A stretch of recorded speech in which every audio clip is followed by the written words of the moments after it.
윤석열 대통령의 탄핵 심판 선고가 4월로 넘어갈 가능성이 커졌다. 헌법재판소는 25일, 오는 27일 오전 10시 사건 선고 기일을 열 예정이라고 공지했다. 통상 원리를 진행되는 선고기일로 이번 달엔 총 40개 사건을 선고한다. 24일 월요일 한덕수 총리 탄핵 심판 선고에 이어 이번 주 두 번째 진행되는 선고기일이다. 27일 선고기일이 지정되면서 이번 주 내 윤 대통령 탄핵 심판 선고 가능성은 희박해졌다. 헌재가 이틀 연속 선고를 한 건 1995년 12월 27일, 28일 단 한 차례뿐이다. 다음 주 월요일은 31일로 3월의 마지막 날이라 사실상 윤 대통령 사건 선고는 4월로 넘어가게 된다.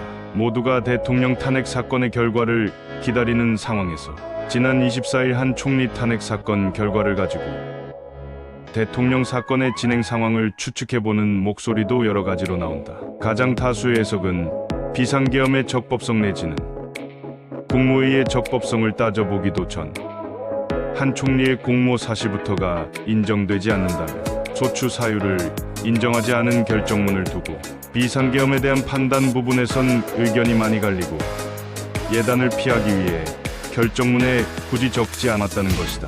또 재판관 8인이 기각 5인용 일각하이로 나뉜 것을 두고 재판관들의 입장 차이가 극명한 것이 분명해 보이고 심리 초기에 사람들이 사회 안정을 위해 8대0 결론을 추구할 것이라던 추측도 다소 가능성이 낮아진 것 같다는 평가도 있다.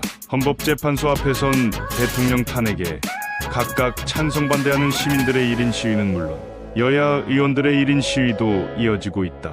윤 대통령 탄핵 사건 결론이 다수의 초기 예상보다 훨씬 늦어지는 데다 다음 달 18일엔 문영배, 이미선 재판관이 퇴임을 앞두고 있어 이제 일부 헌법학자들은 의견 불일치가 계속돼 두 재판관 퇴임 전 대통령 탄핵 사건 선고를 못하는 최악의 시나리오 가능성도 언급하며 우려를 표한다. 이 경우 재판관 6명이 남은 상태로 식물 헌재 상태가 계속되는 건 물론 대통령 사건도 선고를 하지 못해 2027년 5월 9일 윤 대통령 임기 만료까지 대통령 자리를 비워둔 채 2년을 지내야 한다.